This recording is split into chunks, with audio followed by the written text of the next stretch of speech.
Hello tout le monde, j'espère que vous allez bien. On se retrouve pour un nouveau vlog dans lequel je vais parler du cycle de force que j'ai fait ces 4 dernières semaines.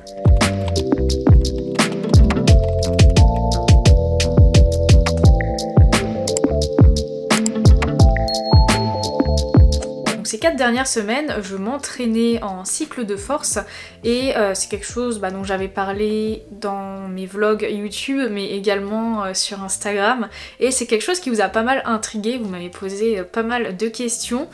Et du coup dans cette vidéo, je vais répondre je pense à la plupart de vos interrogations. Quel est l'intérêt du cycle de force, comment j'ai fait mon cycle de force, quels sont les résultats attendus et quels sont les résultats que j'ai obtenus. Est-ce que j'ai rencontré des difficultés, des péripéties? Et ensuite, après cycle de force, qu'est-ce qui va se passer? Donc je vais vous dire tout ça dans ce vlog. Ça va pas forcément être un vlog une journée dans mon assiette parce que j'ai envie de changer un petit peu. Donc là, je vais vraiment filmer sur plusieurs jours. Bien sûr, je vous montrerai quelques repas. Pourquoi pas mes petits trainings cette semaine si l'affluence de la salle me le permet. Et voilà.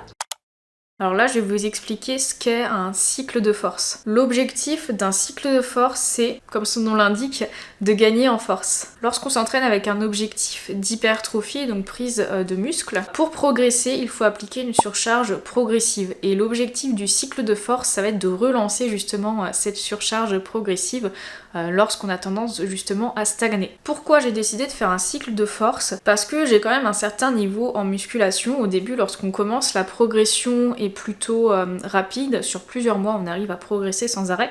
Mais au bout d'un moment, la progression, elle est de plus en plus lente. On n'arrive plus à augmenter les poids parce qu'effectivement, on a des limites et on peut pas soulever des poids à l'infini, sinon on pourrait soulever des montagnes. Et donc là, pour débloquer la stagnation, il y a plusieurs moyens.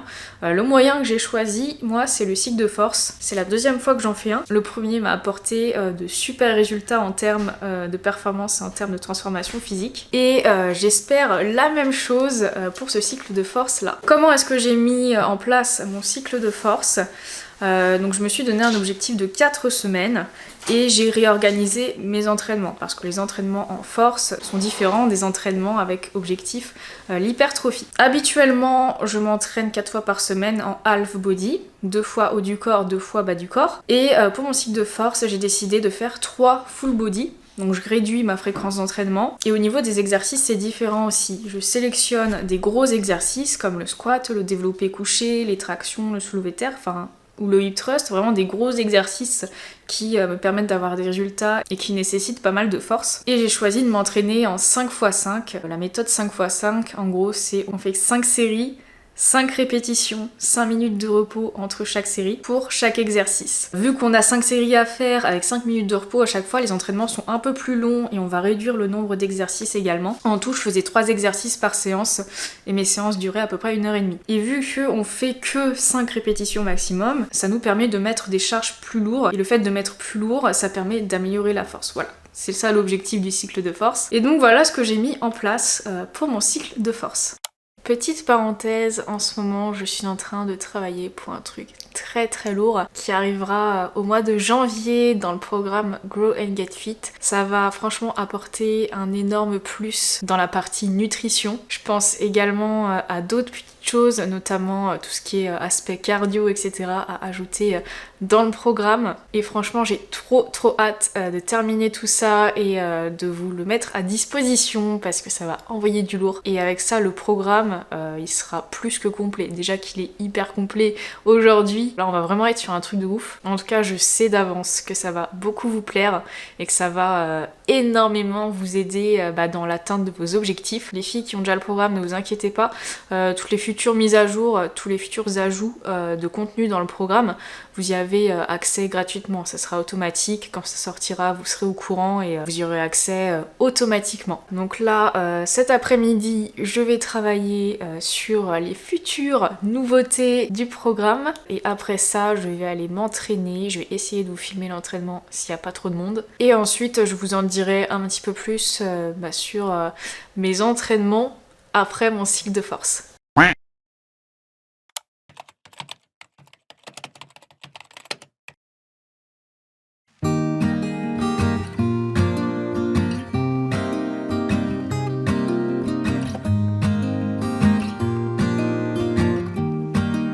Ce matin, je me suis fait un bon petit porridge aux fruits rouges.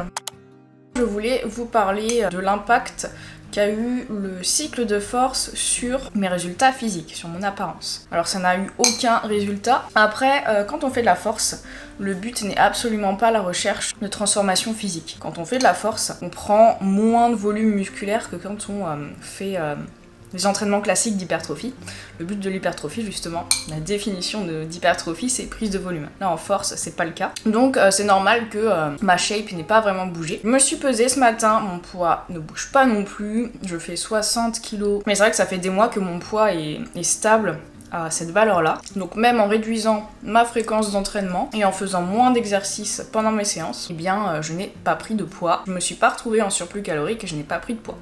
Niveau alimentation, j'ai géré comme d'habitude, je mange de manière totalement intuitive. J'ai remarqué aussi que j'avais pas mal réduit mon NEAT. Je marche moins parce que je travaille pas mal. Et en ce moment, je préfère favoriser mon travail que mon NEAT. Donc j'ai moins marché, mais mon poids est tout à fait stable. Et mes mensurations sont stables également. Pour rappel, je fais le cycle de force qu'il y a dans le programme Grow and Get Fit version salle de sport. Vous pouvez retrouver le lien en description. Et il y a des filles qui ont acheté le programme et qui m'ont posé des questions par rapport au cycle de force.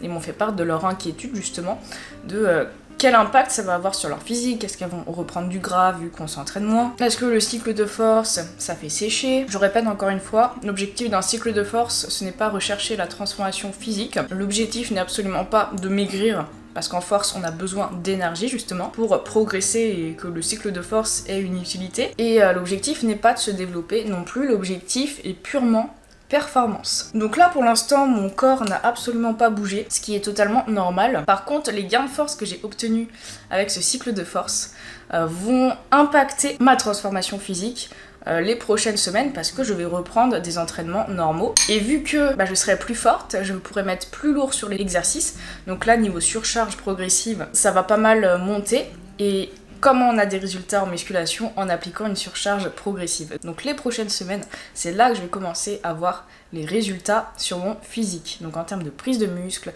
peut-être en termes de prise de muscle, c'est là que je vais voir les résultats sur mon physique. Sur ce, je finis de manger mon petit déj et ensuite je me pose pour vous parler des performances. Au niveau de mes performance, comment j'ai évolué entre la semaine 1 du cycle de force et la dernière semaine. Alors les exercices que j'ai pratiqués pendant ce cycle de force, c'est le squat, le hip thrust, le soulevé de terre, les tractions et le développé couché. Donc on avait en tout 5 exercices différents durant le cycle de force qui étaient répartis en 3 séances par semaine. Pour traquer mes performances, traquer ces performances c'est impératif en cycle de force, j'utilise en fait le carnet de suivi de mon programme Grow and Get Fit tout simplement. Donc j'ai toujours ces feuilles là avec moi lorsque je vais m'entraîner. On commence par le squat. Le squat, j'ai commencé à 80 kg pour 5 répétitions. Et j'ai terminé à 90 kg pour 5 répétitions. À chaque fois, j'essaye de garder la même amplitude, etc. Donc j'essaye de filmer au maximum avec mon téléphone pour vérifier mon amplitude. Parce que le problème, en fait, quand on met très lourd, c'est que les sensations sont complètement différentes. On sent moins ses muscles et on sent juste la barre qui est sur le dos et on se concentre sur la force, en fait, et pas du tout sur les ressentis musculaires parce qu'il n'y en a pas. Du coup, c'est très difficile de savoir à quelle amplitude on est. Très souvent, on a l'impression de faire un mouvement dégueulasse parce que justement, on n'a pas de sensation. Donc le fait de me filmer, ça a été très utile parce que je pouvais constater que mes mouvements étaient très propres, même si moi sous la barre j'avais l'impression que c'était pas le cas du tout. Ça permet de se rendre compte de l'amplitude parce que plus on va mettre lourd, plus l'amplitude complète squat va être compliquée à réaliser. Et ça sert à rien effectivement de faire des squats à chaque fois complets. Pour en cycle de force, faire des quarts de squat, là ça ne sert complètement à rien. Donc faut vraiment rester sur son exécution habituelle. On n'est pas obligé de faire des squats complets non plus, on peut faire des squats où on descend à la parallèle du sol, on n'est pas obligé d'aller plus bas. Moi, je préfère faire les squats de manière complète, donc j'essayais de garder cette amplitude-là également avec 90 kg sur mon dos. Pour le développé couché, je suis passée de 50 kg pour 5 répétitions à 57,5 kg pour 5 répétitions, donc presque 60 kg. Je suis trop contente. J'ai fait ma première séance post-cycle de force hier, que j'ai pas pu filmer malheureusement parce qu'il y avait beaucoup trop de monde, j'ai été capable de faire 10 répétitions à 50 kg au développé couché, chose que je ne pouvais pas faire avant mon cycle de force. Donc j'étais franchement très contente. Pour le soulevé de terre, je suis passée de 80 kg pour 5 répétitions à 90 kg aussi pour 5 répétitions, comme le squat. Pour les tractions, alors les tractions, je suis trop contente de ce que j'ai fait. Les tractions, je sais moi déjà faire des tractions de base, je sais enchaîner 10 tractions sans contrepoids ou sans élastique. Donc pour travailler la force en traction, je mettais un poids sur moi. Je prenais une ceinture sur laquelle j'attachais un poids.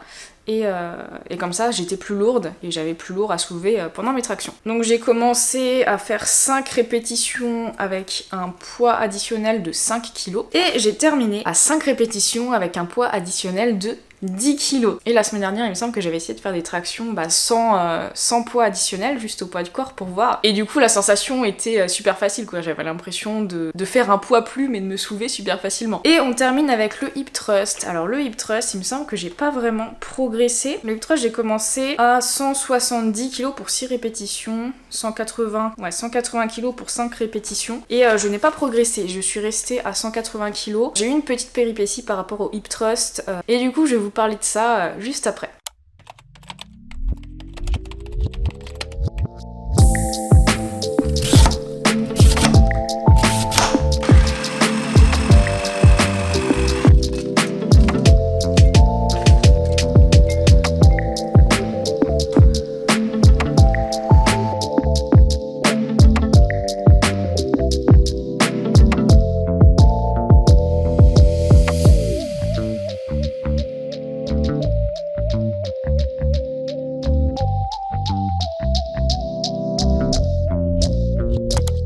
Maintenant, je vais vous parler un peu des péripéties que j'ai rencontrées durant mon cycle de force. J'en ai rencontré une concernant le hip thrust. J'ai dû arrêter le hip thrust à partir de la 3e semaine de mon cycle de force pour cause de blessure. Je mets des grosses guillemets parce que je ne sais pas s'il s'agit d'une blessure ou quoi. Début de 3e semaine, je commence mon hip thrust et en fait, ça me fait mal. Je ressens des douleurs osseuses au niveau des os, là où appuie la barre. Je précise que je mets toujours un tapis qui est plié, donc une bonne épaisseur de tapis, entre ma barre et mon bassin, parce que sinon c'est pas possible. Et en fait, le hip thrust, quand on commence, effectivement, on peut avoir des douleurs, des bleus, etc. parce que le corps il est pas habitué à avoir une barre avec un poids à ce niveau-là, même avec une protection. Donc ça me le faisait au début, je pense, comme tout le monde, et après, ça me l'a plus fait pendant des années. Et là, les douleurs sont revenues, les mêmes douleurs qu'au début, et en fait, je pensais que c'est parce que j'avais pas pris la même barre que d'habitude et que la barre que j'ai prise était légèrement courbée.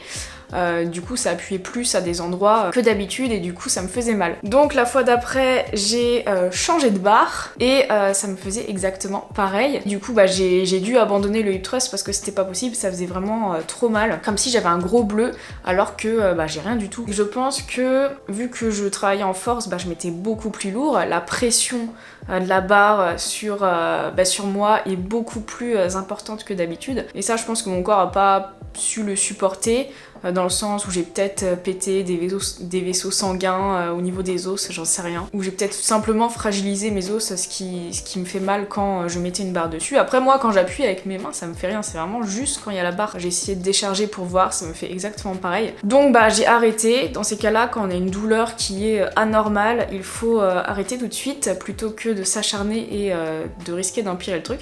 Donc je fais une pause dans le hip thrust, du coup ça fait 2 semaines et demie là, au moment où je vous tourne la vidéo, que je n'ai pas fait de hip thrust et je pense que je vais reprendre au bout d'1 mois.